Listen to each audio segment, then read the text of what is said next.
Oop, train. Or one of the 5 trains that come through in the year has apparently decided to come through right now. Well, welcome to my world. Choo-choo.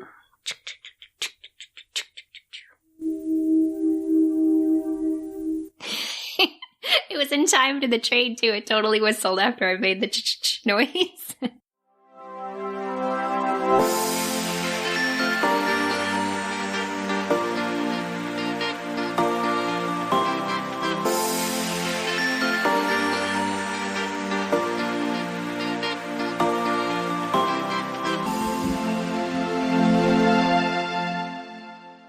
Hello, everybody, and welcome to Book Retorts. I'm Danielle. I'm Sam. And this is the podcast where one of us explains a weird piece of media to the other who has no experience or knowledge of it. Yes, you are the master. I am the apprentice. Yes, today that is true.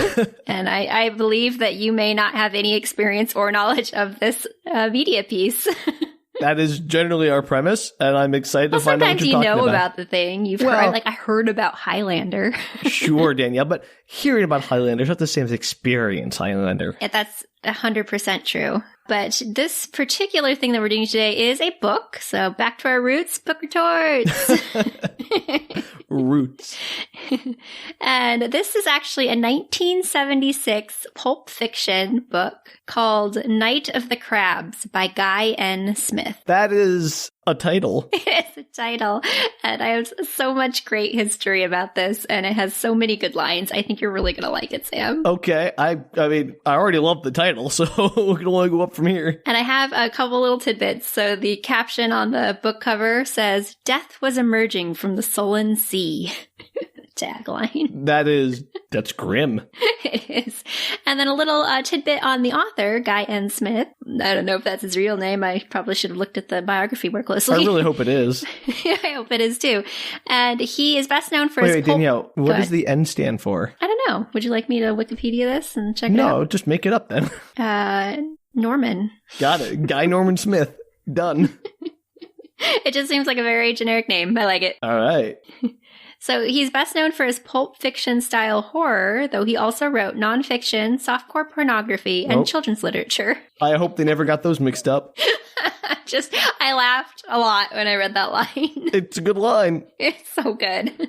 Never fails So to good on deliver. him. And he actually, he passed away last year, it looked like. So he wrote for many, many, many years. Well, would that we could all be so dedicated to our craft. Absolutely. And he wrote quite a few books. I am going to send you the summary here so you can read that. Oh boy, I'm very excited to see what the Night of the Crabs entails. And if it isn't melted butter, then I'm less interested. I feel like it's going to be a disappointment to you that there is no crab eating in this, really. How can you have a book about crabs? Oh, all right. Well, look, I'm going with open mind. I can do this. Okay. So what you have sent me says, the Welsh coast basks in summer tranquility. Then the drownings begin, but not until the monstrous crustaceans crawl ashore, their pincers poised for destruction, does the world understand the threat it faces. A seafood cocktail for the strongest stomachs. Oh, Amazon.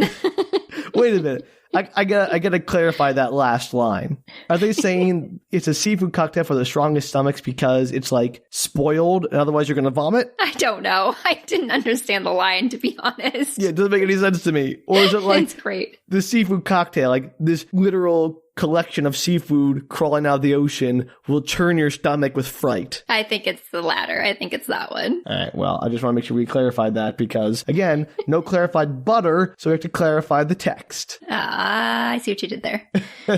Also, Welsh. Tell me you're going to have to just pronounce some Welsh for me. I didn't write down many of the Welsh places because no. Darn. All right. This book opens. It's a character, Ian Wright. He's early 20s, handsome. Wait. Wright with a W or an R? W. Of course. And he's staring out at the beautiful Welsh harbor. They're on a little inlet area. And he's on a weekend trip with his girlfriend, Julie. They're on like a lover's retreat from work. That's the first place I think I want to visit is the Welsh countryside. Yeah, well, apparently it's quite beautiful. And there's an island that they would love to go visit before their trip's up. They have one more day there. It's called Shell Island. Oh, that's a foreshadow. They work at a laboratory. They have to return on Monday morning, and they work there with his uncle, whose name is Clifford. Cliff. Danielle, I'm having armless starfish flashbacks. It's not that bad, I promise. Okay. I mean, it's bad, but in a completely different way. Oh, all right. It has crabs, not starfish, Sam. Oh, I'm sorry, completely different. And I don't think they have regeneration powers, but who knows? They work in a lab. Does it ever get into like what they do is just like, they work in a lab, don't worry about it? No, you're going to like this too because the job changes periodically throughout the book. Oh, great. That's amazing. So it's noted that Uncle Cliff is one of the country's leading botanists. He's not yet 40, but he's handsome and, relatively well known in his field. And the next day they decide they're going to go to Shell Island before they return back to work. Sure. So Gotta go to Shell Island. It's beautiful. It's blue outside. And they go on down, drive into the area. And it's a pretty popular beach line. There's like camping going on and lots of tourists. And there's also nearby that an army station, an army base. Uh-oh. I know. I don't know why, but that's foreshadowing Chekhov's army base. It's kind of like a secret army base in that it's obvious that there is one. It has barbed wire all around it. You are not allowed anywhere near the premises. And it has automatic planes on it. It's pilotless aircraft base. So they do. It's kind of like early drones of 1970. Okay. So it's like an Air Force base where they test, I guess not pilot, but test non-pilot these remote control planes? Yeah, I guess so. They never explain exactly what they're doing there. It's just top secret facility that happens to be, for whatever bizarre reason, along this tourist beach. Well, when I think about where I want to put my top secret military facility, I think, where are all the people going to be? That's where we should put it. Because it'll make the commute so much easier. It's Edgar Allan Poe, hiding the letter with the letters.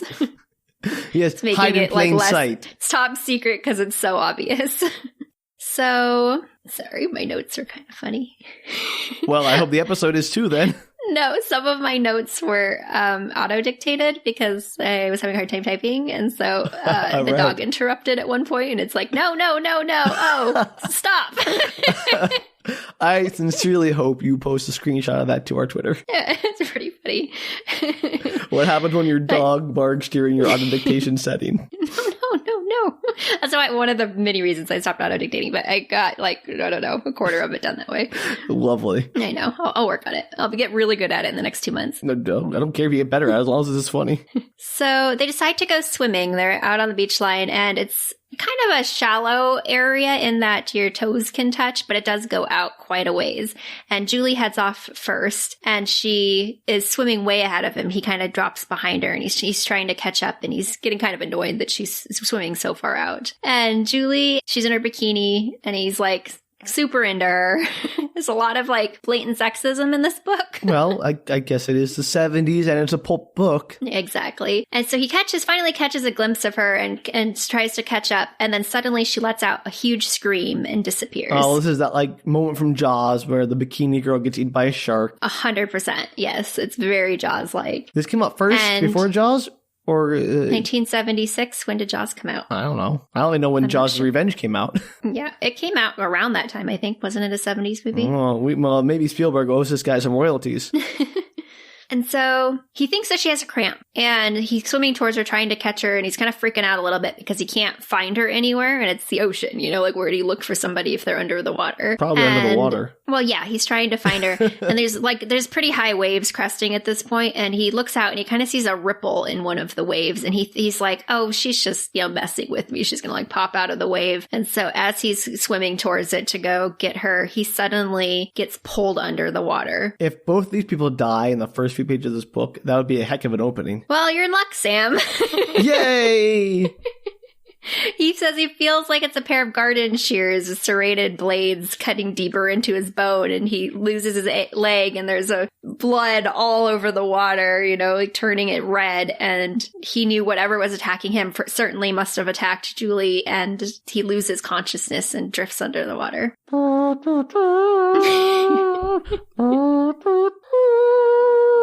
Poor Ian and Julie, we hardly knew you. What, literally, was it 10 pages? Yeah, give or take.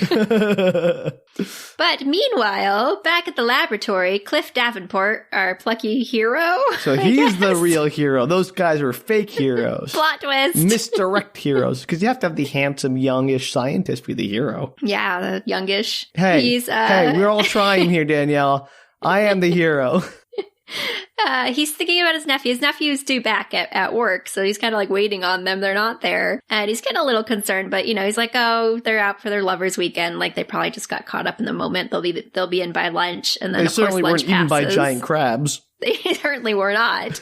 That would be ridiculous. They don't show up for lunch. And then about 3:00, he's getting like really worried about it, and a policeman shows up at the door. And it's a sergeant who says they found the car for Julie and Ian, and they can't find the two of them. It's just the abandoned car, and there's an ongoing search happening. Have they tried looking under the water? Well, I think they're doing a search and rescue, so yes. Well, I'm out of ideas. You'll soon realize, Sam, that whatever is beneath the water doesn't leave bodies behind. Ooh, what happens in the ocean depths stays in the ocean depths. So even though it's supposedly they're just missing, Cliff just has one of those sixth sense moments where he's convinced he's never going to see them again. He does spend 3 days kind of waiting out to see if he's going to hear back, but once he doesn't hear anything again from the sergeant, he ends up deciding to drive into the island area to an inn where he stayed frequently to see if he can figure out what's going on his own. Now, Danielle, I'm no police sergeant in Wales, but... Yeah, really. Of all the things you're not. Let's just be clear about this. But waiting 3 days, telling someone, oh yeah, your nephew's missing and his girlfriend are missing, bye, and then just disappearing for like ghosting that person for 3 days. I know, rough, right? That doesn't seem like proper procedure. Like you at least have to know, hey, nothing yet. Or if you're Cliff, maybe check in with the police before you go gallivanting off trying to find them yourself. I feel like I would have gone and helped with search and rescue in some way. Sure. I mean, that too. Like but gone like, there. I'm just saying there are steps between waiting to hear back and going full on vigilante. Absolutely. But somewhere in there, if they contacted him, I don't recall that in the book. Okay. I think it's like this book moves along at a pretty quick pace. I think he just decided, yep, in 3 days, I'm tired of waiting. I'm going to go see what's happened. Well, I can figure this out better than the police. Of course he can, because he's Cliff. Does he have a last name? I already forgot. Cliff? That's a great question, Sam. Okay, well, I'm sure we'll find Cliff out. Davenport. Davenport. Yeah, I'm sure you said that and I totally forgot. I did say that, but instantly also forgot it. I mean, the name Davenport, like that's a very Welsh name, but also doesn't really say anything. Like, it's so non-specific. Yeah, they do occasionally call him Dr. Davenport in the story, but mostly Cliff, so that's kind of what I went with. I feel like if this were today, he'd be Dr. D. Yeah, that's true. All the cool kids. His nephew definitely would have called him that at work. Yeah, what's up, Dr. D? His dead nephew. Oh, I'm a ghost now. Ooh, I was eaten by crabs. Come find my body. Ooh. Anyway. we're in good form today. We're less comprehensible than usual.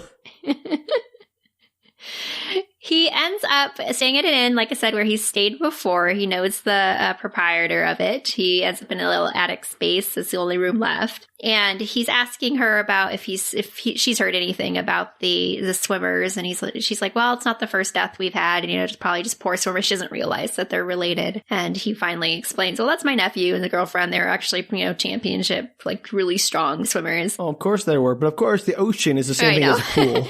So he's just convinced something else has happened, and he decides to go for a walk later that day along the beachside. And he knows approximately like where they potentially were drowned, like where they'd been swimming. So he's walking out there, and as the tide kind of washed out, he sees these like markings across one of the sand hills, and he leans down to investigate. And he is startled by the idea that it looks like crab markings, but quote unquote, the size is beyond comprehension. Okay. Let's pause for a second here, Danielle. Yes. I'm also not a botanist.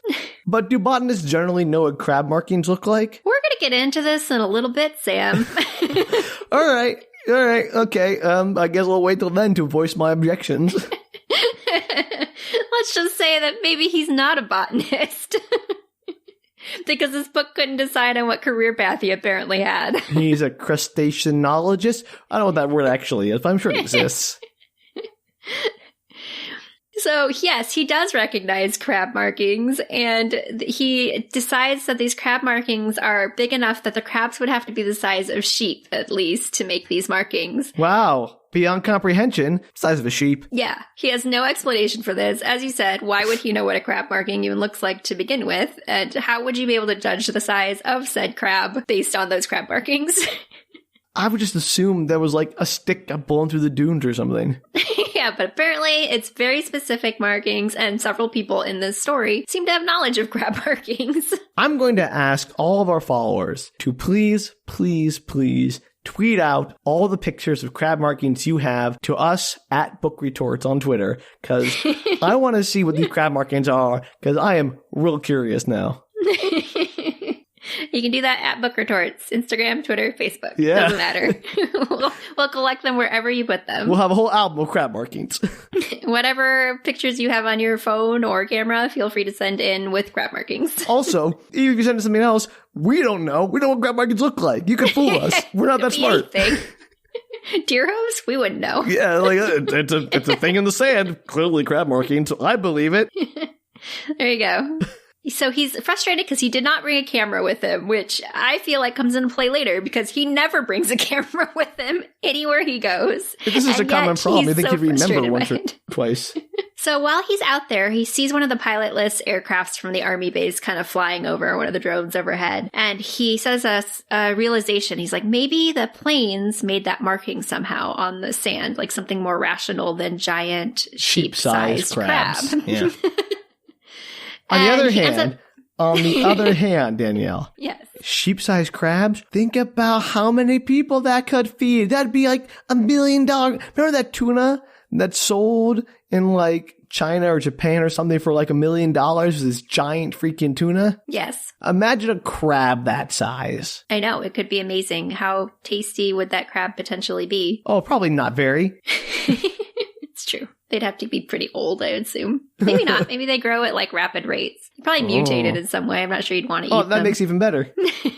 All I'm just saying is, I think Cliff... Lost opportunity. Yeah, Cliff is here. He's thinking about this all wrong. Your nephew's gone. It's tragic. Move on to Cliff's Crab Shack. Do. Cliff's Crab Shack. And that's how it's done. Sold. He takes out his binoculars, Sam. Oh, he doesn't have a camera. It has binoculars. He does.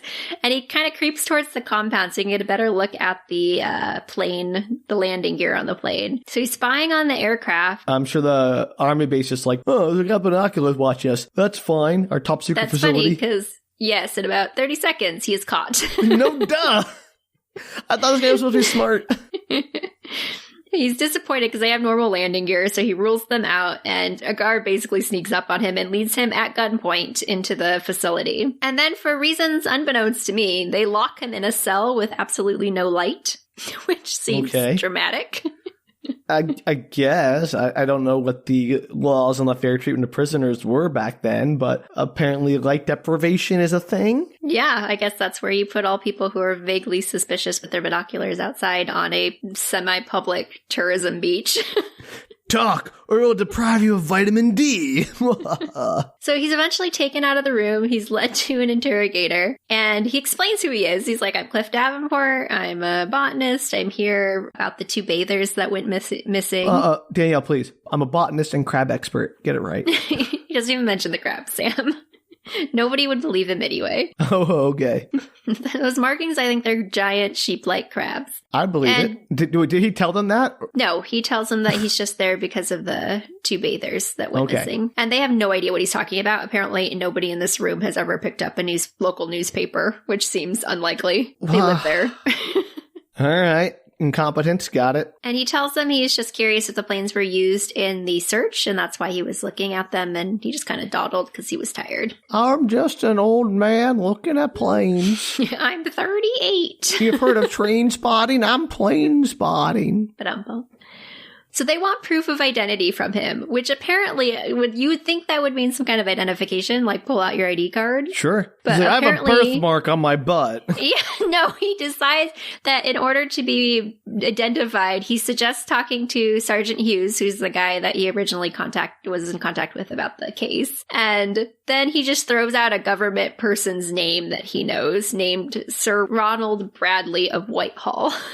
So he's like, talk to Sergeant Hughes. He knows who I am. Also, I know somebody fancy. Yeah, and I'm not going to give you my ID. He nobody asks for his ID. Like, he could just be making up a name. He just says that name and they let him go. They don't actually try to contact those people. They call him. They call Sir Ronald Bradley of Whitehall, and it gets him off the hook. But they've never actually verified that the guy that's there is actually. How did they get the number for Sir Ronald? I don't know. This is Whitehall? 1976, so perhaps he knew the number, or they just called information. So I want to imagine this is what happened. He's sitting there in his cell saying, "I totally know Sir Ronald Whitehall." I'm got the name wrong, probably, but Ronald Bradley. Actually, I just remembered is that the interrogator guy, knows the name. Oh, okay. And so maybe he has access to a phone number. I just think because, if you're taking the phone number from the guy you're interrogating, you're doing it wrong. That would be funny, though. If it's like, what's the phone number? Is this person? This person? Yeah, that sounds good. This person I referred you to totally can vouch for me. No, apparently the government guy is a fairly well-known government guy. Okay, sure. And so he gets off the hook, he leaves, and then he goes back to the crowded inn. It's dinner time, and he's seated with another visitor. They didn't have a free table, and her name is Pat Benson. Is she young and nubile and into older professors? Is 100%. You called it, Sam. She's 25, she's hot, her rotten husband left her last year, and he hasn't felt much like romance. Type. Older, experienced, wise in the ways of crabs. Yep, he's into her, she's into him. It's a match made in heaven pretty immediately. Right. Of course. Oh, Pulp Fiction, never change. So they hit it off, and he finds himself kind of telling her about everything, sans the crabs. He leaves those out of the conversation. I mean, but look, Danielle, you got to disclose that on the first date. I was waiting for that. I was like, at some point, there's going to be. Oh, of course. I think that was the right moment. It felt right. It felt right. So much to his surprise, after hearing about the missing kids, the 20-year-olds, she actually hesitantly tells him about seeing some crab markings along the coast. How does she know what crab markings look like? How does everyone in this world know crab markings? Are we the crazy ones here, Danielle? Are we the ones who are out of the loop? There is actually a throwaway line in this book where she mentions something about her childhood having, done crabbing or something several times, so she's familiar with the markings of crabs along the beach line. So I think the author was like, why would somebody know what crabs This is look insane, like? Danielle. I'm just going to assume that every person in Wales, be they Welsh or a visitor or whoever, just innately knows what crabs look like. It's something about the land of Wales that imbues you with the knowledge of crab markings. That seems accurate because everybody seems to know in this book. Welsh listeners, please write in and tell us about how you first realized you had the power of crab identification. And she also believes them to be as big as sheep because apparently she has that ability as well. There's a lot of comparison of these crabs to animals, and it's one of my favorite parts of this book. If there's one thing I've learned doing this podcast, Danielle, it's that when you start to think about it, every smart person in every book or movie isn't actually smart. They just happen to guess the right thing every time. Always, yeah. If you had that kind of guessing luck, you'd be golden the rest of your life. Oh, for sure. So he's pretty excited. He's like, oh my gosh, somebody else saw the crab markings. I'm not crazy. And you had the same thought that I did. So he's super into this. I meant to look up this next little fact because I don't know enough about crabs to know how they work. Is this the Moby Dick of crab books? Maybe. Where it contains just chapters and chapters about crab biology that are dubious? No. It does mention a couple of crab facts, which we'll get into. Facts, right. I know, crab fact. And I really did mean to look it up because I was super curious if these were true. I will probably look them up after this podcast. Today on Book Retorts, welcome to Danielle's Crab Fact Corner. Crab Fact Corner. Woo! Crab Fact Corner, crack open a claw of crab facts. We're good. This is good. I think this should be a running segment on our podcast, Sam. I mean, if you want to bring the crab facts in, I will always listen. Well, crab fact number 1, according to Cliff Davenport. Drum roll. Supposedly, the full moon affects the movement of the crabs. Like the tidal, like the waves with the moon, it also affects the crabs. The gravity of the moon pulls on crabs as it does the ocean. Yes, it does, exactly. This is what this book posits. We're going with it. So crabs are a liquid. I got it. Yes.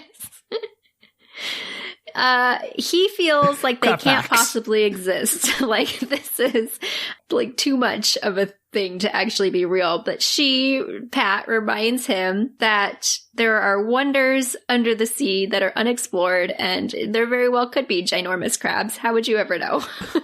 There are more things on heaven and earth than are dreamt of in your philosophy. Exactly. Cliff Davenport. Does she say? I thought he said that to her. No, she says it to him. Okay, yeah. To the scientist. So she ends up saying she's got nothing better to do. You know, she's trying to kind of restart her life. That's just because it's sort of like a trip. Oh, because for her a woman once start. scorned is worthless. And she'll help him look and investigate, and she believes that there could be giant crabs. Why not? Let's go. Does she have nothing else? Like, I don't work. I have no money. I'll just help you look for crabs. I doesn't specifically say. I kind of just assumed she was like relatively wealthy, and she was taking a 2-week holiday to reset and move on from her ex who cheated or whatever he did. Well, happy hunting. Yeah, well, apparently it's true love, so it worked out well for her. You know what? I should try that. I gotta do more crab-based dates. Seems like a bad idea. But it works out for Pat. If we did a double, Cliff. Danielle, you could bring your crab facts. It'd be great. I could. That'd be great on a first date. Would you like to hear a crab fact? Crab, they got the whole thing like, welcome to Danielle's Crab Fact Corner. First crab fact of the day, crabs are liquid and are affected by the tides. This has been Danielle's Crab Fact Corner. That's good. It should be a segment. You should just make every time someone asks you for a crab fact, just make up something wild. Just make up something. That's good. Okay, that's what we're doing. We're doing it from now on. That's it. Did you know that crabs are the only animal on Earth that feels hatred, just like humans? We could do Crab it as like a facts. mini break in our podcast, like a halfway point. We'll see what happens. Anyway, the next morning over breakfast, he sees a headline on a paper stating that more bathers are missing. And so this is where, I want to tell you, I started keeping a grand total of deaths in this book. Well, that's only smart. Yes, at some point I lose count. But starting here... That's not good news for these people. Starting here, there is a total of, I believe, 5 that have gone missing in recent weeks, including the 2 that he knows, his nephew and the girlfriend. Does this ever reach triple digits, Danielle? Yes. Wow. Wow, those are some amazing crabs. It's a very high body count by the end of this. It's kind of great. And there's 5 missing now, and they assume that they're all just like poor swimmers, I guess. They got caught in riptides or whatever. Well, a lot of drownings this week. So he reads the headline and he goes, "My God," Cliff exclaims, "it's already begun. The crabs are attacking." There's so many good lines in this. I should have said something, but my brain... Gosh. Clearly I'm broken, Danielle. That line broke me. It just gets better. The lines in this, I wrote down so many lines because it's just like, it's amazing. He takes it so seriously in the book, and it does have that tongue-in-cheek kind of vibe that a lot of pulp fiction has, but it is taking itself seriously as a book, and so the lines are just fantastic. Well, quick question though. What? How is that his first conclusion? The crabs are attacking. Like, surely none of these are actually drownings. It's the crabs. All right, more questions. Even if there were giant crabs that existed, why would they be attacking people? Well, we'll sort of get there.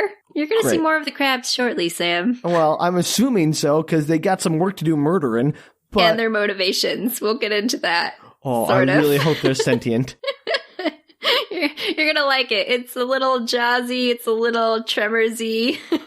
All right. Well, I keep thinking of the old movie about the giant ants, Them. Mm-hmm. So if this is the result of nuclear experimentation, I will be disappointed. Yeah, okay, great. So they end up walking the beach and they discover more crab marks. Apparently, they're just everywhere. Yeah, and Cliff says, it's crabs, all right. All right. That's a great line, Daniel. You weren't lying. He finds a fragment of a shell, and he thinks there's at least 100 of them based on all the markings. Again, I don't know how you distinguish between all the markings, but he counts them up. I feel like this is like how sand people walk in a straight line to hide their numbers. Like, how would you know if the crowds are walking in formation or not? Cliff. That's the one thing they don't do this is like try and walk in. That would have been a really good thing that they should have done to like make the humans underestimate their numbers. Yeah. I thought these crabs were smart. Apparently there's dumb old crabs who only know how to murder people. So this is kind of where we get into Tremors territory, where Pat asks some good questions and he seems to have the answers. And I'm like, what? Why? How is he a crab spurt all of a sudden? It's unclear, Sam. It's unclear. Okay. At this point, he's a botanist. Do you mean it's unclear at this point in the book, or it's unclear throughout the entire book? It's kind of unclear throughout the entire book, but there is a point later where you go, oh, that's why he knew all the things. Okay, great. I'm just excited for that moment, Danielle. I'm super excited for that moment. It's not as exciting as it sounds. It's not even that much of a plot twist. It just made me laugh when it happened. You've already built up my head, Danielle. Anything less than the funniest twist ever is going to be a disappointment. Oh, I'm sorry. In advance. Right. Anyway, Pat asks why nobody has seen them, which, good question, Pat. Good question, Pat. Do they burrow under the sand? Well, per Cliff, they apparently just appeared. That's why there's been a rash of deaths. And they only come out at night. And they're particularly prone towards coming out with the full moon. So they only come out during the brightest nights. And apparently people have eyes that don't work at night, so they couldn't possibly have seen them. Yeah, apparently nobody night beaches, I guess. Okay, great. So he wants real proof. He doesn't just want, some crab markings in the sand. It's still not taking pictures, by the way. Of course not. And so they decide to come back that evening. And on their way back to the inn, they pass a homeless man on the beach who's this local man. And he is deaf. He takes odd jobs throughout the town. And then he kind of passes by. They are not very nice about their description of this homeless person. The book leans heavily into that direction. Just fair warning if anybody decides to read this book. Yeah, that sounds problematic. I know, and that was very 1976 when I read it. Wait. However, he's just a very minor character, but he is relevant, so I thought I would point out that he exists. And is not treated well. He is not treated well. No, the townsfolk don't seem to have any issue with him. It's more the two city people that seem to be a hoity-toity city folk. Yeah. So he passes by, they're walking back to the inn, and then they decide, apparently, suddenly, on the night of the full moon, after seeing a homeless man and crab markings, they're overcome with passion. And they make out. On the beach? On the beach, yep. So there are murder crabs about. Let's make out. Yeah, seemed like a good idea. And that evening, there are crabs on the menu for dinner. All right, Danielle, I think this is when we're going to need another crab fact. Crab fact. Crab fact. Danielle's crab fact. Woo! I don't remember what I'm supposed to say. It's Danielle's crab fact corner. Danielle's crab fact corner. Crabs only exist in love triangles. Oh, that's a very Danielle crab fact. And that was our crab fact of today. Yay, yay! You keep changing it every time. Keep me on my toes. I can't remember what I did last time. Great. All right. So, there's gonna be a lot of music in this episode. That's canon now. So, I'm sorry, Danielle. I gotta ask you a question about your crab fact. What do you mean exist in love triangles? They just always do. You know, like some animals are mate for life, like certain penguins and geese or whatever. So if they're not in a love triangle, do they cease to exist? They just always, with their mating, have to be in a love triangle. Got it. Okay, thank you. That was very important to clarify. I'm not sure why biologically. It just is a necessity. It makes sense to me. So that evening, they head back out, and this is a really great line. So they're walking along the beach, and Pat says, "What a beautiful night," Pat remarked as they passed alongside the barbed wire fence which enclosed the War Department property. If only we didn't have to worry about giant crabs. Is this guy some kind of genius? I love him. Or this guy mean the author? Like Kindle book had like it underlined, like people had been like it underlined it and quoted it. Kindle. I was like, that's a solid line. I can see why it has so many marks on it. This man might be the best writer of our generation. He was certainly prolific. Oh my gosh, I love it. They find a good lookout spot and then decide that it's time for sexy times, because that's what you do when you're looking for crabs. Well, I know there are giant murder crabs about somehow, but, I'm sure they'll leave us alone if we have sex. Luckily for them, they did. The crabs waited until they were done to potentially appear, and they hear noises, so they scramble up to the top of the overlook to see after their moment of passion. And it's actually the deaf homeless man from earlier. And he's collecting surf material, but unbeknownst to him, the crabs are shuffling in from the tide. No! Like a host of behemoths, the book says, rising up from the mighty deep. The giant crabs had arrived! Exclamation point. I want to imagine them being like heralded in by the person who announces princesses at a ball. Like, now arriving, the behemoths from the deep, the lords of crustaceans, the giant crabs have arrived. That's exactly what's going on in this scene. Excellent. Cliff counts at least 40 coming out of the tides, and he exclaims that their expressions are almost human, and they're actually as big as cows, Sam. So, our crab spurts here. Underestimated by like 4 sizes. And like 1,000 pounds or so. So they're quite large, these crabs. Yeah. And all of the crabs, once they exit the tide, they all pause and seem to be waiting for some kind of signal, which comes in the form of King Crab, as Cliff identifies it. Of course. And this crab is 1.5 times the size of the other crabs. He's quite large. So Cliff is very good at eyeballing crab sizes. Apparently. Let me ask you, Danielle. On the scale of Reign of Fire to evolution, how dumb is this crab species at surviving? Well, it never gets into their mating habits. I'd say they're pretty good at survival. Excellent. Well, I'm glad we finally have a book that takes evolution and biology seriously. Yes, not that it ever really gets into it, so that helps.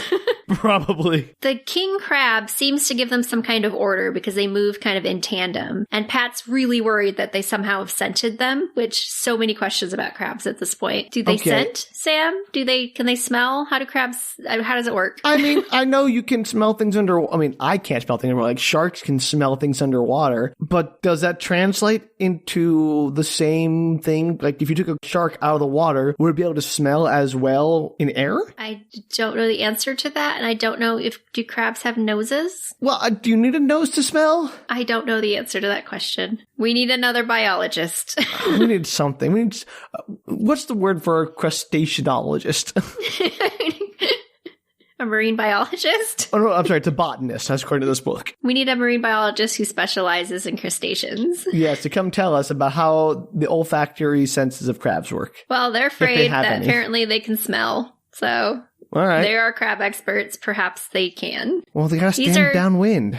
Special crabs. Who knows? Sure. So Cliff notes that they seem to have a distinct military formation. What is with Cliff? Why? They're like amazing crabs. And they come with like clicking noises or little clickers or pinchers going. Cliff is sounds terrifying. Stellar. Like he knows military crab formations apparently. Well, apparently it's like human military formation, but in crabs. How did they learn the classic Roman phalanx? So they spot the homeless man. His name's Bartholomew, and they want to go after him, but they're too far away, and the crabs are coming up behind him pretty swiftly, and he's deaf, so they can't like yell at him to warn him. And unfortunately, the crabs do make it to Bartholomew, and he is torn to pieces very gorily. It takes like a page to tear him apart. Ooh, poor Bartholomew. I know, he didn't live very long. And then once eaten... 6 is the body count now. 6 is the body count. And once they eat him or tear him all apart, they descend back into the sea. That seems like a lot of work. For one human guy that may or may not have been on the beach. I just think it's an awful lot of work to form up your crab army, take him to the beach for some drills, and then just murder a guy and leave. Like, it just seems excessive. Okay, so Cliff has an idea. Okay, of course he does, because Cliff does everything. Yeah. He thinks that basically they're kind of testing the area. They've developed this taste for human flesh with the swimmers, and now they're starting to come on land. And so this was like a trial run. We are delicious. Yeah, I'm sure we taste of chicken. Well, pork. Well, we taste of pork. I'm sure the crabs do not care. You don't know. Oh, maybe you do, because you are the expert on crab facts. I am. Crab facts. Crab facts. Apparently, Cliff also knows the Ministry of Defense. I don't know. He knows everybody, Sam. He knows Lord who got him out of... It's a different guy. It's Oh, like a completely okay. different... It's like a higher up person. Wow. And he calls that person Why the did he next mention morning. him when he was in that prison cell? I think he was trying to like hedge his bets. He didn't want to bother the same person twice. Uh-huh. So the guy that he calls the Minister of Defense, he is not 100% sure he believes him, but he also has a long history with him. So he's like, okay, well, you wouldn't lie to me. Hopefully you're not bananas. I'm going to go ahead and see if I can drum up some support for you. Hang on. That's a very trusting Minister of Defense. I know. It was impressive. Like, if somebody called you and you were like, giant cow-sized crabs killed this guy on the beach, you'd be like, sure.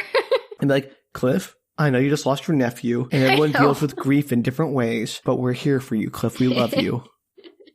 So that Crab is facts. Crab facts that we love Cliff. That's a crab fact. Crab Crabs fact. love Cliff too. Crabs love Cliff. They have little bumper stickers. Hey! Jinx. So they get a guy. He gets a guy named Colonel Good, who comes in to supposedly help out. So Colonel Good loves his whiskey, not convinced there's crabs. Two valid things. He stays one night, gets drunk, does not go out to see if the crabs come onto the beach, and like files his report and leaves. Colonel Good, not living up to his name. Yes, and unfortunately, the newspaper headline the next morning shows that 2 more swimmers have died, bringing our total to 8. Oh, no. I know. So we're getting there. You asked if they're double digits? It's coming, Sam. I It's said triple coming. digits. Triple digits? You said double digits. I definitely said triple. Are there triple digits? There could be. That's There's a even lot more of carnage impressive. towards the end. Somewhere where I stopped counting. Okay. That's why I was so impressed. I'm like, triple digits. That's some. It that's could some easily hard be work. triple. I bet like low triple digits, but quite possibly. Shit, I mean, any triple digits would be impressive for crabs. Consider, I don't think a crab has ever killed a single person, really. You don't know that. I would be surprised if crab murders exceed single digits Okay, in all of that's human fair. history. The book, however, switches to a different viewpoints. That evening, there's a sentry at the compound, and he hears some kind of weird clicking noises. And it's crabs. Crabs. But Knock, he knock, doesn't know it's that. He thinks the cows over on one of the pastures have gotten loose again. And not the cows, definitely giant crabs. Hey, and Danielle? he pulls out his... Yes? Knock, knock. Who's there? Giant crabs. Giant crabs who? Giant crab facts. Oh, God. That's where people turn off the podcast. Quite possibly. He pulls out a gun. He's shooting at the crabs. It's not piercing their shell, and he runs out of ammo. Their But chitin is apparently, too strong. Retreat. he'd retreat, but he's all by himself, and nobody has made it, even though he's managed to fire like an entire rounds clips. That's sort of where it clips into the crab, and it's What not kind died. of secret military installation is it? Oh, gunfire. That's probably fine. I know. Like, it gets through this whole thing. The crabs are blocking his escape, like they know. They know what? His retreat is cut off. Okay. They flanked him. Got it. They did. And so he decides to stand his ground, and he starts, laughing and cursing at them. And then he's instantly hit in the skull by a crab leg and goes down dead. His head split open. Well. 9 died. 9. So a searchlight finally appears due to all the noise, and the gunners... Oh, okay. Glad they I got know. on that. Real tip-top shape there your people are in. Remember when some drills. It's amazing. And the gunners start shooting at them, but it's completely useless. And 5 more die on the beach. 5 more army people? Yeah, 5 more army people die. So they're postulating that, I'm assuming like machine gun fire can't penetrate these crab shells. That seems to be accurate thus far. Okay. Yeah, these are like magic crabs. I don't know, Sam. Like, Crab shells are hard, but you can crack them open with like a little cracker. And, a lot of bullets can penetrate armor. Like a 50 cal bullet goes through a tank. Well, you're going to get here shortly. We're going to get into more of some of the stuff that they use on these crabs. And these crabs are basically invincible. You know what I would do with them? And maybe this is me just playing backseat general, but flamethrower, cook some crabs. We'll get there, Sam. We'll get there. Unless they're impervious to heat, too. We'll get there, Sam. We'll get there. Oh no, a crab that can't be cooked. My worst nightmare. They didn't try boiling them, to be fair. Gotta boil the entire... That's what all our climate change is about. Danielle, gotta boil the oceans to cook all the crabs. Yes, that's what they're good. That's their master plan. We'll get there in like a page. That's what actually happens. Excellent. So 5 are dead. That's 14 just for people keeping running tally. And for reasons I don't understand, the king crab, they're like eating all the humans. And then the king crab like makes a little announcement like, we're going back to sea. And everybody just drops their body parts and marches back into the sea. So they finally left their remains behind when they were doing such a good job of covering up the evidence earlier. Yes. I said these crabs were smart, Danielle. I mean, it's a little late now. Like 30 people have seen these giant crabs, so it's not like they're secret anymore. I thought they murdered them all on the beach. Well, there's like more in the background, like behind the compound and stuff. So there were a bunch of like soldiers cowering, watching giant crabs eat their friends? Well, I think they did as much as they could, but then the crabs turned and like left before they could do more. Okay, sure. I don't know, no medals Sam. are being given up for that. So Sergeant Hughes shows up on site and asks what they were, what happened, and the serviceman answers, "Crabs, bloody great crabs, as big as horses." Wait, I thought Sergeant Hughes was with the police. Sergeant Hughes, I did say he was with the police, but I think the book might have said that. Maybe he's just working in conjunction with all of this. So they tapped the army sergeant at the secret base to investigate missing persons. I don't know if he's a sergeant in the army or a sergeant in the... I don't know how all this works, or if the Welsh do something different than we do, Sam. I didn't think that hard about it, to be honest. Maybe he's just locally called because he's the police sergeant. Okay, sure, why not? So the Ministry of Defense guy apologizes for not taking it more seriously, and now obviously the government is super on board with this giant crap fiasco. And this is where Cliff's involvement ends because he's no longer needed. You would think so. However, we're basically to the part of Jaws where they like don't know what to do with the beaches, but there's barely any conversation of it. They're like, well, it's unfortunate that it's tourist season and there's a ton of people, and if we have more attacks like this, we're going to be in trouble, but they don't actually tell anybody or shut down the beaches.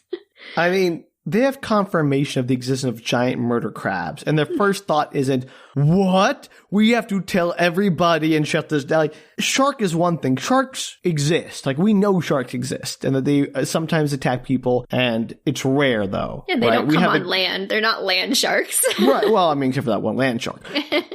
That's not the point. If you had a conference like, oh, there's a new species of giant coordinated murder crabs, that's not like a close the beaches type debate. That's a, do we tell the United Nations and figure out how to handle the giant sentient crab problem? No. The answer to that is no. It's literally seems to be localized. It's a very short conversation, and it seems to be localized to this area. Like they don't call in anybody from outside sources. I swear, there's been an international incident when we find out that the British government kept the existence of giant organized murder crabs from the rest of the world until it was too late. I don't disagree. It's insane. They don't do anything with this information other than like, okay, like, how do we kill them? I'll just put up a sign, danger, murder crabs, done. At least say you warned them. They start to kind of discuss about, like, where did these crabs come from? They hazard a guess that their origin is underwater nuclear experiments in another part of the world, which suggests that somehow maybe the crabs came from the other part of the world, or are there also crabs there? I don't know. So this is like when the U.S. was doing all those experiments on tropical islands, like detonating nukes on the Bikini Islands, I think. Sure, sounds legitimate. And they were like, oh yeah, giant murder mutant crabs formed because of that, and they decided to come to Wales. Yep. Apparently this is the only group of murder crabs, and the outside that Wales is where we want to go to murder. This is where Wales is, for whatever reason, is the place. And Cliff has managed to narrow it down to like a general area based on where the attacks have been happening as to where they probably are staying. You mean in the ocean? He's like, I've mapped the ocean and I found like murder crabs. Yeah, it's a pretty large area, but it's like somewhere along this this coastline area is probably where the crabs are hiding. Oh, I come from the coastline, Cliff. Oh, you think? So the minister wonders if maybe they won't attack again because the welcome, quote unquote, at the military compound was so forceful. Oh, yeah, that it certainly seemed to deter them and do so much damage. That's what Cliff says. He's like, not one crab died. And King Crab, he says, is cunning. He thinks the bathers were easy prey. The military installation was a test. And the next invasion will be on a bigger scale and in one of the towns. These are basically crabs with plans. Crabs with plans? That's what he says? No, but that's what's in my notes in all capital letters. Crabs with plans coming to Broadway. This was just their test. Like the military installation, they're like, we're going to hit the military installation. This is like Starship Troopers where they have like the brain bug. Or Jaws where it like follows them to the Bahamas. That's a good point. I think it's just like one weird shark as opposed to a whole race of them. I mean, I can even start organizing the other sharks. Like, I'm making all my shark buddies together and lead them in a crusade. Although, I would watch that movie. Are you kidding me? I was just like, isn't that like Jaws 5 or 6 or something? Maybe. I haven't seen that far, Danielle. So they're like convinced they're going to hit a town, and somehow, even though they have no idea where these crabs are going to hit, they have decided they're going to be ready with tanks, grenades, etc. They'll be waiting for them. And Cliff is like, I don't know, those guns and stuff didn't work. I think they might be invincible. What? Cliff is at once amazingly always right, and also says the dumbest stuff. Which I know, it's pretty says impressive. a lot about the book. The dumbest stuff is always right. Because my first thought isn't, well, we shot them a few times, they didn't die. They must be immune to tanks.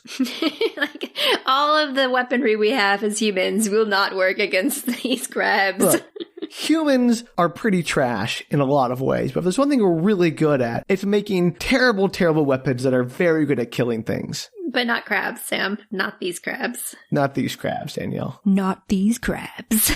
Not today. Ooh, okay. So, moving on in this story, a couple of things happen that are super not important, like Cliff and Pat have more sexy times, and then this guy on a boat named Sam Owen dies. Crabs, they catch him in his net. He's a fisherman. He catches some crabs in his net, and then they kill him, and that's 15 people dead. Okay, good. He was not important. It was just a random killing in the book for 2 pages. Well, you gotta keep up the body count. As we approach the end of this montage of useless scenes, Danielle, yes, I think it's time for another Danielle's Crab Fact Corner. Crab Fact Corner, brought to you by Danielle. Woo! And butter. And clarified butter. This must be our weirdest episode yet. Crab fact. Crabs only eat fruit salad, but the only thing they will eat out of the fruit salad, because they're super picky, is pineapples because of the digested enzymes in them. It helps them to digest their humans. So they only eat fruit salads, but only to help them digest the humans they also eat. Yes, preferably pineapple. Got it. All right. Well, thank you. This has been Danielle's Crab Fact Corner. Clarified better. We gotta get on the same page for how this is gonna work. I don't know, kind of like the slapdash slipshod quality of our crab facts. Well, you know what? I can't argue what works. Okay. That morning, 1:25 a.m., the crabs launched an attack, Sam. But they somehow the military is pre-dawn. ready. When we were asleep, they knew our one weakness, sleeping. The military is ready. They apparently guessed the city correctly, the town. The tanks begin shooting the crabs. And they do actually manage to break open one of the shells. But to the gunner's surprise, the crab survives, and he's helped up by his fellow crab friends, and they soldier on. So there's a crab where they crack open his shell, but it's kind of like, walk it off, buddy. Yes. And for whatever reason, they still are invincible. And it feels like if you cracked open their shell, couldn't you just shoot through the shell? It's open into now. The gooey goodness within? Yeah, you would think so. But yet the crabs don't die. That's like, an exoskeleton is a skeleton. Like, you crack that open, you're exposing their internal organs to, Yeah, we've all eaten crabs. It doesn't work. But somehow, nope, that's not good enough. And the crabs advance and start to overwhelm the tanks. So they lock themselves inside, and the crabs lift it up and pass it along. They crowd surf the tank. over to the edge of the harbor, and then they throw it into the harbor. Oh, they've killed the tank people. All 3 of them, now that we're at 18.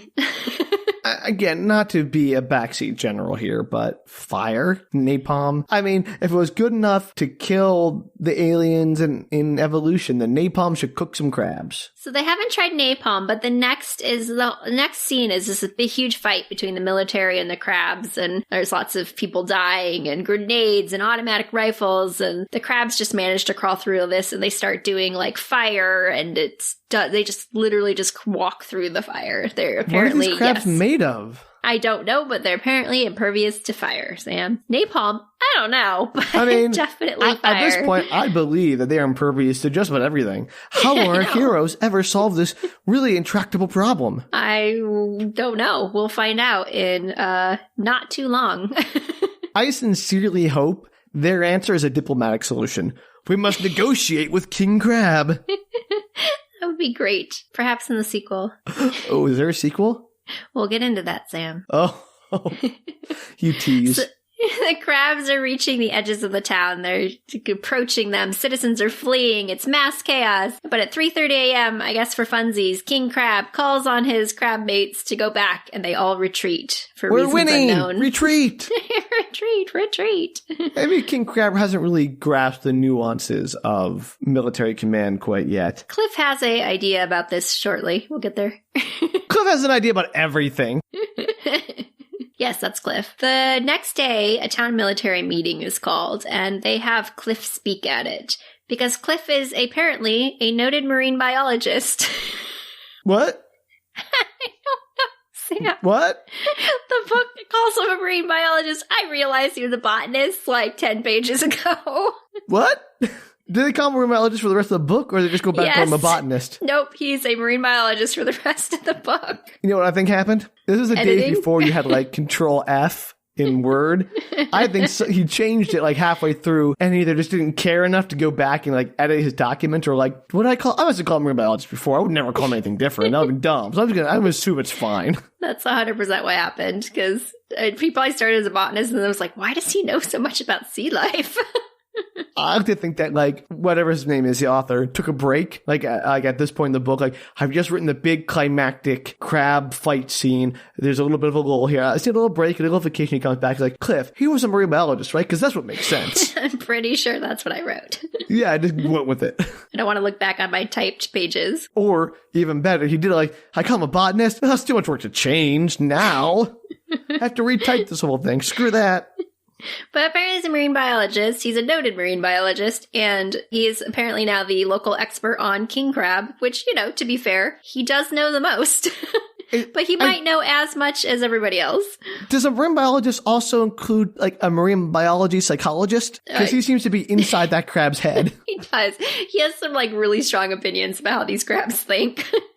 That are amazingly correct. I know. They decide that they want to locate the underwater cave. They're convinced they're living in some kind of cave system underwater. Has to be a cave. Obviously it's a cave. And they want to nuke it from space. Or, you know, just nuke it, but nuke it from space. What? I mean... They want to nuke it. They want to use some kind of nuclear weapon on these crabs. It just seems like a terrible idea, especially this close to, I don't know, civilization. Well, how else will you kill them, apparently? Gosh, that's a good question, Danielle, but... I don't know. Cliff's on board, and he is in charge of finding the caves as our noted marine biologist / expert on king crab. I guess sonar doesn't exist in this world. I guess not. Pat decides to come along for funsies. She refuses to stay behind. Oh, yeah. Let me just bring my, I didn't want to say girlfriend, but... their girlfriend, boyfriend. They're definitely, like, together. Okay. Well, the last thing I knew, they were having sex on a lighthouse overlook thing. Yeah, their relationship's moving very quickly. Okay. Anyway, maybe bring the biologist. I still think that's BS, but maybe. But just like, oh yeah, you get a +1 too. Yes. And well, I guess if you're the local expert and marine biologist on site, you can demand whatever you want. Like the famous celebrities who only drink certain kinds of water or want cantaloupe. Danielle, please, have you been reviewing my writer? Do you even like cantaloupe? It's fine. It's not the best fruit. I think it's a great fruit. I know it's your favorite fruit because, you know, you like things that are mostly tasteless, but... You just haven't had good cantaloupe, clearly. I have the same cantaloupe you have had access to. No, if you've only had tasteless cantaloupe, then we're not eating the same cantaloupe. Yeah, that's possibly true, Danielle. Possibly true.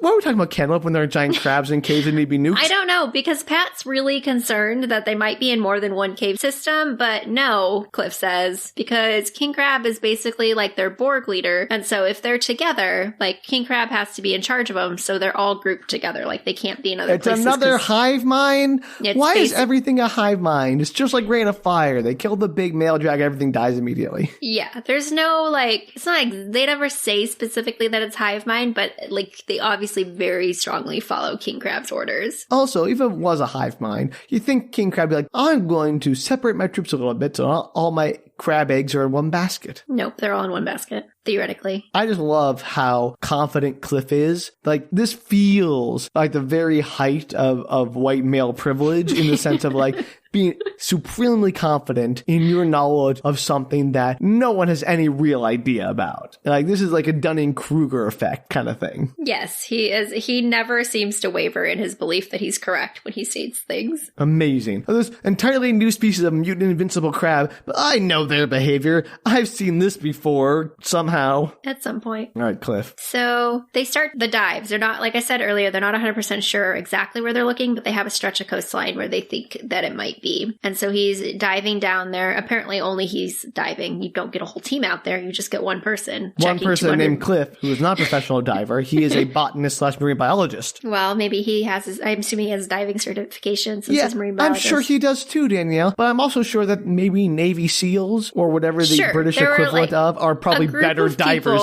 A group of people would probably be better because then you would have multiple people looking for something that's like hard to find. Yes. So he's looking for crab markings, and this goes on for a couple of days. Underwater crab markings? Yeah, he's hoping that he'll see, like, on cave. He's checking all the caves along the coastline. Did they just wash away or something? Well, he's talking about, like, the ones that are carving their initials into it and then, like, a little heart like they do with trees? Yeah, he's looking to see if they have, like, scratch marks and stuff on the... I don't know how it works, Sam. Maybe crabs in real life do this, too. Okay. I mean, again, my knowledge of crabs is next to nothing, but I have these sneaking suspicions about the same level as Cliff's. I'm not saying I didn't question this in the book, but I also was just like, sure, crab markings on caves. Why not?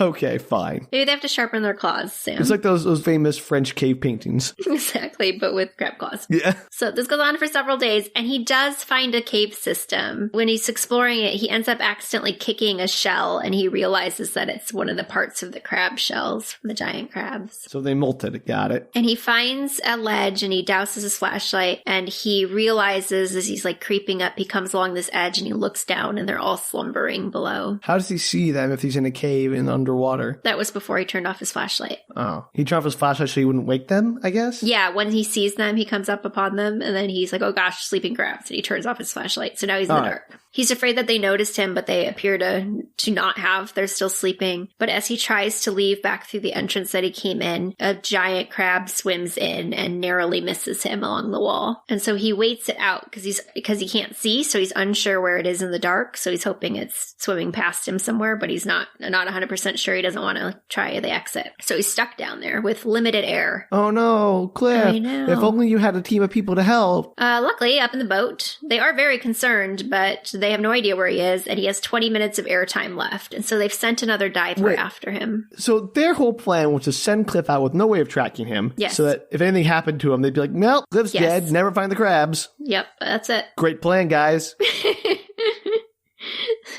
And another plan is to send Stan Williams, is his name. They're sending him after... oh, he's dead.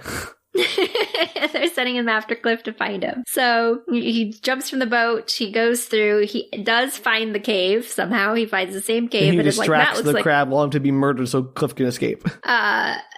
Essentially, he gets chased by one of the crabs. His leg is caught. I believe his leg and is amputated. He makes it to the boat. He swims up. He's ahead of the crab. He makes it to the boat. They pull him up on the boat. He tells them about the cave, what he found, that he thinks Cliff was inside, and then promptly dies. A man must be sacrificed to save Cliff. Yes, poor Stan. Didn't know you. 3 pages, 19th death. Lucky number 19. Our 50th death will get a free plate of crab legs. Meanwhile, Cliff finally manages to get out of the cave. He chances it. He makes it out. The crab is not in the entryway so anyway. Stan was completely useless. Yes. Okay, good. I'm glad his death had But he meaning. does tell them that there's a giant cave down there and that he thinks Cliff is dead. Well, prior to dying. Cliff is about to tell him himself that there's a giant cliff down there and I'm not dead. Yes, well, unfortunately for him, he swims up and he pops up near the cliffside and he's going to swim it back out to the boat because he's just needed to get to air as soon as possible. And when he goes to look for the boat, it's gone. They did not wait for him. Shame. That's really rough on Pat, right? Right. And also, like, at one point they say 20 minutes more of airtime, so we're assuming they gave him less than 20 minutes because he made it up to breathe. Yeah. You're like, no, I'm going to trust good old Stan here. He's never lied to us before. They didn't even wait like 25 minutes or 30 just to see. I'm so glad he brought Pat along so she could have another tragic loss in her love life. Poor Pat. So he does make it back to shore and he walks to town in his wetsuit to meet with the crew. And he's obviously like super upset that they left him. And they're just shocked that he's alive. Like, but Stan said that you were probably dead. And we were all celebrating, but then you showed up. And Cliff tells him, he's like, okay, whatever, stupid. Is there any plot reason all this shenanigans had to happen? No. Okay. But they found the cave. Yeah. So Cliff no, but like, it feels like we just took a really like roundabout route to get to him telling them he found the cave. Oh yeah, there's no reason. It was just like to drum up a little bit of drama. I don't know. Okay. Just checking. Cliff basically is like, okay, listen, the way this cave system's laid out, you are not going to need a nuke. You just need a detonator to explode the entry of the tunnel and it'll block them in and they'll never be able to escape from it. So his genius plan is to seal the crabs in an underground cave and assume there's no other exit and that these invincible super crabs can't burrow their way out or find some other means of egress. Yes, as my notes say, I hope he's not wrong. That seems like a questionable thing to leave with a botanist marine biologist. Apparently, he's also an underground caveologist or underwater caveologist. Yeah, I guess that's his minor, along with botany.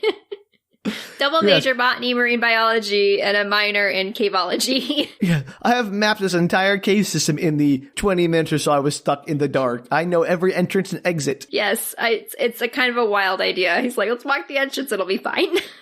I know it's just giant crabs. Cliff, you cocky son of a gun. And everybody seems like logical. They do, to be fair, which you find out a little bit later, is they pull out maps and like look at what they know of the land survey. So they're assuming that he's correct. Do the land surveys be like, oh yeah, let's go into every underground cave and map them all out? No. So, useless. They supposedly did due diligence, quote unquote. Yeah, okay, I believe it. Clearly everyone in this movie is super responsible. So that's the plan, the new plan. And he meets up with Pat again, who thought he was dead, and they have a tearful reunion and hug and kiss and etc. etc. That next day, they end up sending him in, and Pat's very reluctant for him to go. But he's like, listen, this is the last thing I have to do. I just have to go down there and set the detonator and come back up. Like, half an hour. It's going to be great. Is he an explosive effort? Is he an explosives expert now, too? No, but apparently he knows enough about cave systems to know exactly where it should be placed. You think also an explosive expert would be able to figure that out. Explosives expert. Yeah, it's hard. Yeah, you think that for such an important job, you'd want some redundancy? Like, maybe if he gets stuck in a dark cave again, there could be someone else there to help out. Or an explosive expert who could, make sure the bomb is set correctly. To give them credit, he sets it. Obviously, they don't know when it goes off, but they do send divers down after the fact to make sure the job's been completed. How do they not know when it goes off? It'll explode. No sound underwater? I don't know, Sam. They just said they can't hear it underwater. Maybe it's very deep. That's not how water works. You will get a shockwave through the water. I don't disagree, but according to them, they don't know until they go and look. I mean, the whole concept of depth charges would not exist. Maybe in 1976 it was different, Sam. Oh, I'm sorry. Yes, the oceans were vastly different. The physics of the oceans were different in 1978. 76. What? What? It doesn't might matter. make a big difference. I don't know. Maybe the oceans changed drastically between 76 and 78. You know what the problem with this plan is, though, Danielle? What? Is, as was established in your very first crab fact, crabs are in fact a liquid that's affected by the tide. So all they're going to do is find any tiny little crack and just liquid their way out of there. That's true. And they'll get pulled out by the moon. Yeah. And so, Cliff, your plan is dead on arrival, man. Well, he hasn't thought that far yet. And according to them, crabs are over and dealt with. The end of the story. That's it, Sam. That's the book? No, but yes. Wait, no, but yes? No, it's not the end of the story. It should be. Theoretically, the crabs are dead.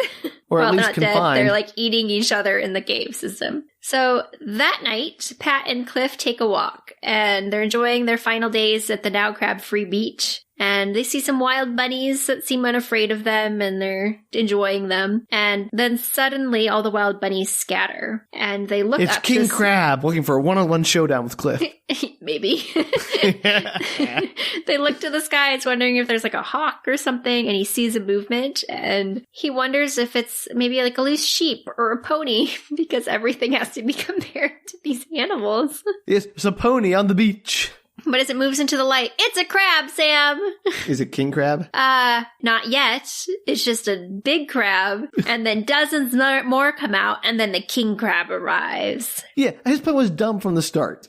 Yes, clearly they found an exit. So they can't do anything about that, obviously. They head back into town, and they end up calling the minister to let him know. Hey, you know that plan that I super spearheaded? It was all my idea? It was dumb. And it's funny because nobody blames him. Nobody questions that decision. Everybody's like, oh, how could you have possibly known? We did the research. We looked at the maps. It should have worked. And I was like, but how did you not know there was an exit to that cave? Lots of cave systems have exits. Right. His assumption that if we blow up one entrance, job's done, is perhaps the most egregious act of negligence I've ever heard of. It's pretty bad. They didn't even post a guard on the beach to look out for more crabs just in case. Nope, they didn't. I mean, I don't know what they would have done. Nuked them from space, I guess. Well, I mean, at least you would know. Well, they found out. They were the guards. Yeah, I'm sorry. Cliff's the hero. My mistake. So the next night they go out trying to figure out exactly where they're stemming from, basically. And he obviously suggests, there may have been an exit to the tunnel system that we didn't realize exists, which is then verified. They find an area where the crabs managed to dig through the silt and come out. Oh, surprise. Crabs can dig. I know. It's just amazing. We never saw this coming. We thought the crabs were done with, but they came back, Sam. They came back. No one saw this coming except for everyone reading the book. So there's a new military guy on board. His name is Colonel Matthews. He was disappointed Colonel Dave previously. Matthews, got it. Yeah, he was disappointed previously in the lack of a nuke, and he's excited by his chance to shine. This sounds very Dr. Strangelove. He's convinced that it wasn't the weapons that didn't work on the crabs, but basically the placement and use and the people using the weapons that were the problem. You don't shoot them in the shell, you shoot them in the eye stalks. If they'd just been better, they would have been fine. There's no way these crabs are immune to automatic rifles and grenades. To be fair, that is the most reasonable thought. It is, but also, I mean, there's 50 plus people now that have seen them completely be unperturbed by all of that. Fair. So after this, oddly, a week passes with no crab activity. And crabback... No crabtivity. No crabtivity. Crabback. Cliff is convinced. Danielle's crab fact corner. Yay. Woo! Cliff is convinced, again, this is not a new crab fact, that the reason why they're not coming out is because of the moon tides. So it's a Danielle's crab fact corner redux. do. They're coming, Sam. The crabs are coming. We're in the 80s now. They're coming at some point, anytime now that the moon's going to be full again. So his thought is, the crabs can't pull themselves off the ocean. The moon's too strong for them. No. That they use the light, something about the moon and the light, and that's when they come out. It tends to be the week of the full moon. Haven't crabs heard of, I don't know, the day? I don't know, Sam. I don't know how nocturnal crabs are. That was what I wanted to look up to see if the moon has anything to do with their habits. Are they more active during moon cycles? I desperately hope someone writes in and tells us. Please let us know. Are they diurnal? Are they nocturnal? Are they just crabs? Who knows? Just crabs. Just crabs, man. They're just awake whenever and they sleep whenever. It's like time is a construct that's used to shackle you by the man. Crabs are the freest of us all. The next couple scenes are there's several different scenes that happen. It's a slow week. Pat and Cliff are talking about getting married because they've known each other for 3 weeks now. I mean, you fight a bunch of giant crabs with someone, you know they're the one. I know, it's basically speed, relationships built under pressure. Yeah, those never have problems later on.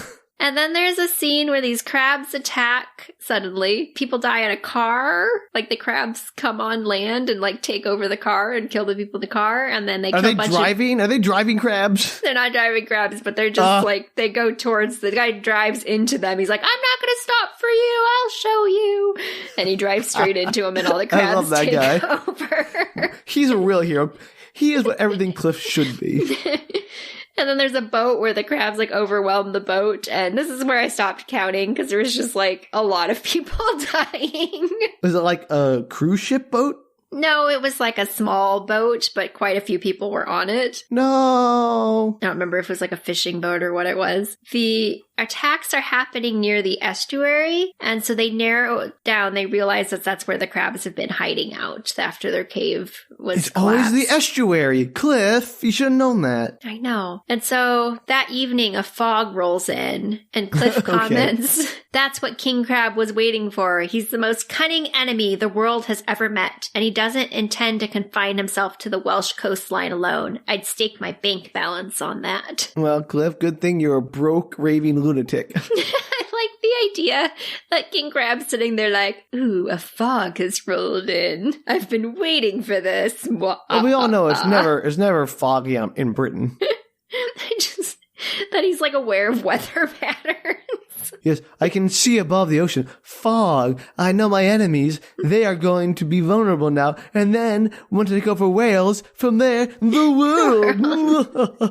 It's exactly what's going on in King Crab's mind, as far as I can tell. It's like Pinky in the Brain. I mean, I gotta say, I kind of want to know a lot more about King Crab. Like, he's my hero.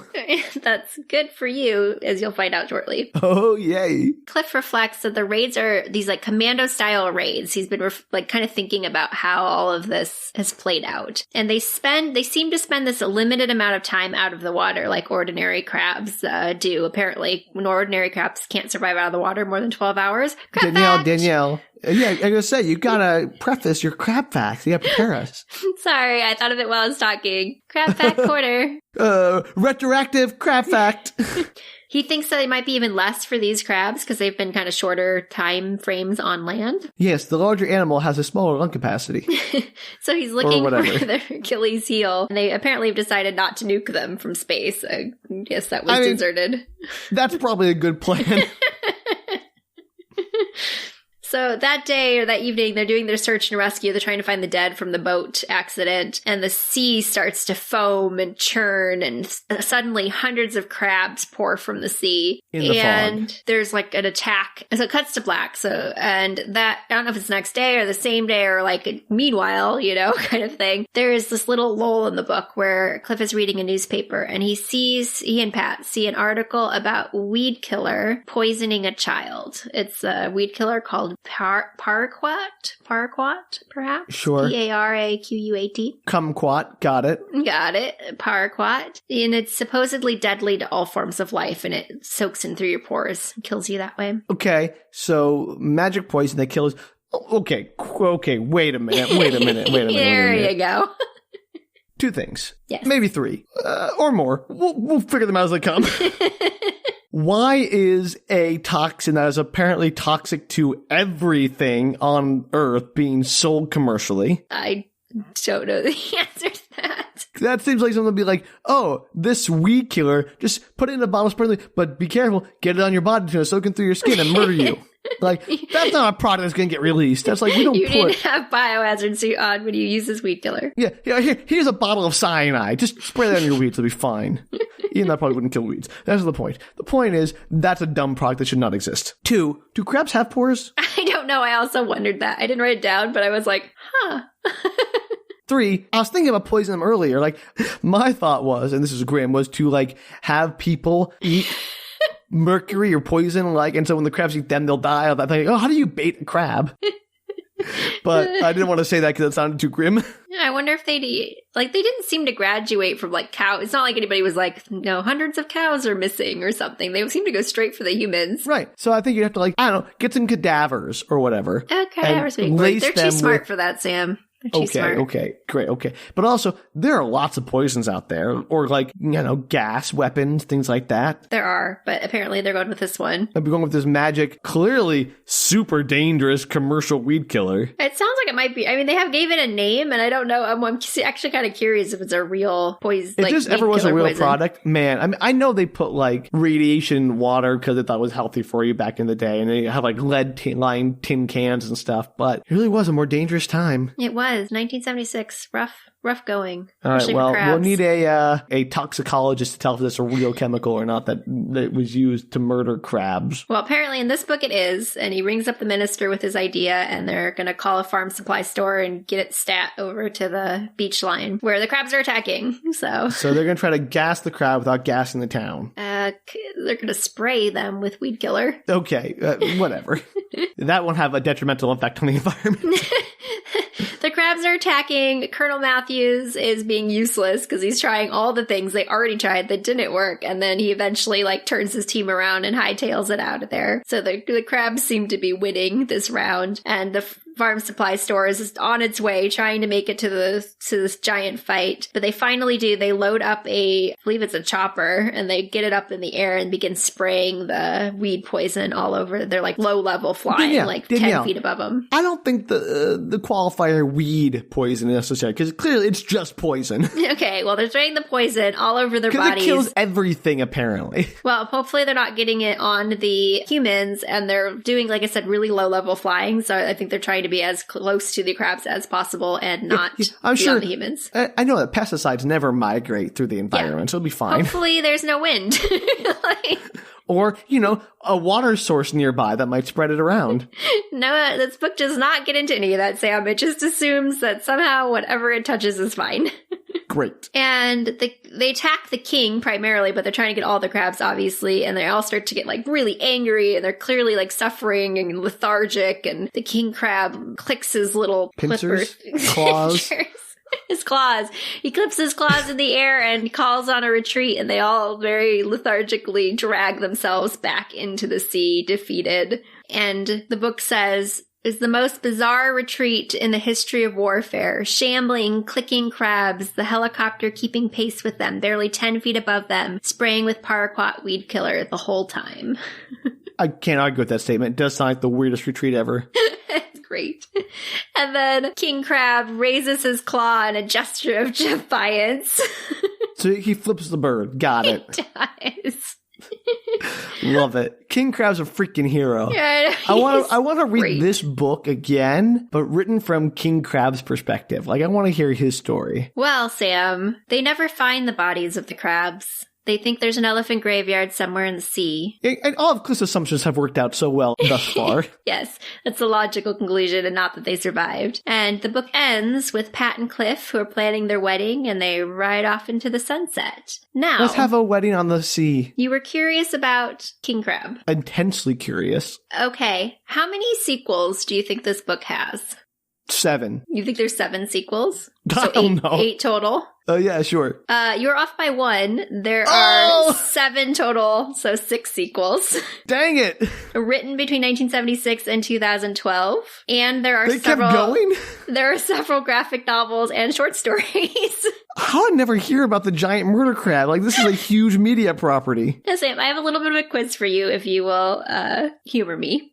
I would love to be quizzed. Give me what you think might be one of the names of one of these sequels. The Crab Strike at Dawn. No, but that is it would totally fit into this.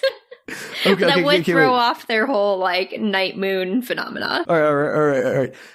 Night of the Crab Invasion. Close. Give me another Claws one. Give me of one more. Claws of Death. No. The Harbinger Clicking. No, they're not that creative, Sam. This is called Night of the Crabs. Keep that in mind. Oh, I was channeling that. I didn't realize. I forgot it was called Night of the Crabs. All right. The Crab Strike Back? Sort of. There is one called Killer Crabs The Return. Okay. Revenge of the Killer Crabs, sure. Would you like to know the titles of these?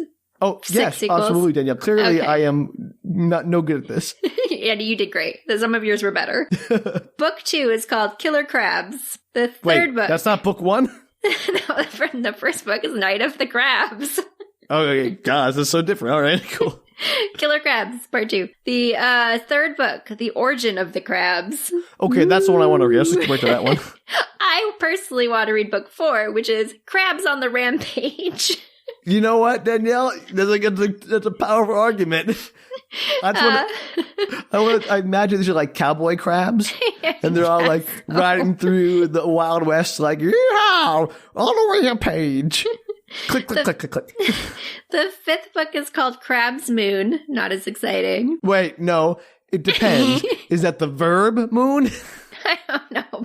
Actually, that makes it better. Let's pretend it is. Yeah, I want to see some crabs mooning people. Like, they've stopped killing us, but they are mooning us. It's very rude. Sixth book I also want to read. It's called Crabs, The Human Sacrifice. If there isn't one that's Crabs Go to Disneyland, I don't want to read it. And the last, as mentioned, was Killer Crabs, The Return. Okay. Oh, that's pretty good. It was really, really good. Those are really good. What about the graphic novels? I gotta figure out what those are. I want to see the artwork for those. I bet the artwork's actually pretty I imagine great. It's spectacular. Yeah. So that is the Night of the Crabs, Sam. It certainly is. I did not, I expected giant crabs. I did not expect the omniscience of Cliff and his complete lack of caring about his dead nephew as soon as he met the very attractive Pat. Oh, yeah. He's clearly sad for the first, 20 pages, and then he's like, Pat! Woo! Crabs! He just accepts that they're dead very early on. I know he's the hero, but Cliff is the worst kind of person. He is so confident every one of his plans is going to work, and they never do.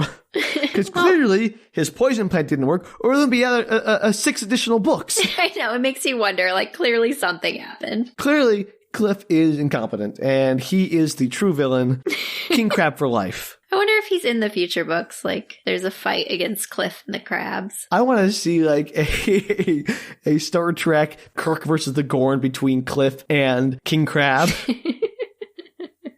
Just fighting, and smacking each other. It'd be great. Sounds like a winner. Oh my gosh, we really need some help on this episode. We're way out of our depth here. First off, crab tracks. Are they a thing? If so, I want to see some. Please help a guy out. Please, we really do want to see what crab tracks look like. Really, really do. And if you're Welsh and this is a common thing to know, we would also really appreciate that knowledge. We are very ignorant about Welsh culture, which is, that's on us. But you can help, educate two ignorant Americans by telling us all about your crab experiences in Wales. Yeah, that's something you learn in school. Is that part of your class, your science class, is crab track identification? Is that I know that we have here, things like, how to get away from a bear. Make yourself big, climb a tree. These are sort of common knowledge things. Yes, perhaps they have how to get away from sheep-sized crabs. I'm curious, is there a common zeitgeist of crab facts in Wales? And if so, please let us know. Speaking of crab facts, before we go, Danielle, I think you'd owe our listeners one more visit to Danielle's Crab Fact Corner. Okay, Crab Fact Corner with Danielle. It's the last one. It's the last one. Crabs are really into crafting. Oh, and their crafting? Crabding? I'm trying to make it work. It doesn't work. Crab 15. Crafting and things like that. And their favorite things to do besides knitting are... Knitting, huh? Really? You get the dexterity for that with their claws, do they? They do. One in each little claw. I was surprised they didn't do needlepoint. So their favorite activity is silly putty. They like to make it, put it on stuff and see the images come back, shells newspaper and newspapers. And that's how they keep track of stuff under the sea from the human world. That's how they know so much. Well, that's how they know there was fog. Got it. Yes. They got a weather report on this silly putty. Well, that works. That's a crab fact. I'm so glad we took this one last trip to Danielle's Crab Fact Corner. Woo. It's full of facts about crabs that aren't facts. Facts about crabs that aren't facts. That sums it up. It does. That's perfect. That's our tagline. If you have any crab facts you want to share, you can tweet them to us at Book Retorts on Twitter, Facebook, Instagram. Or you can reach us at bookretorts.com. Until next time, I'm really craving some crabs. Clarified butter. Bye. Take care, everybody.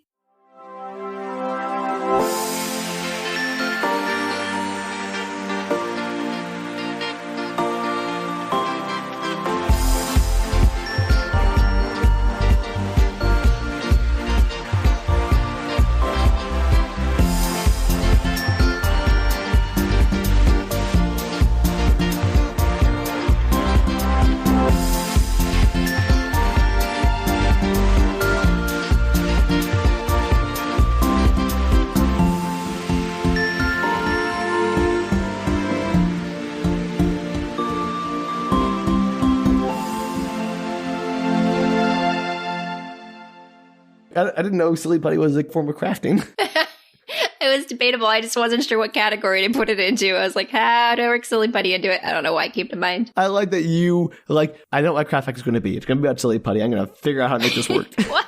Because I was afraid you were going to ask me for more. And I was like, what do I, I'm not good at that. You knew I was going to. I was like looking around the room. I was like, and there was a weird little crafty thing. I was like, crafts, silly putty. And I don't know why I thought silly putty.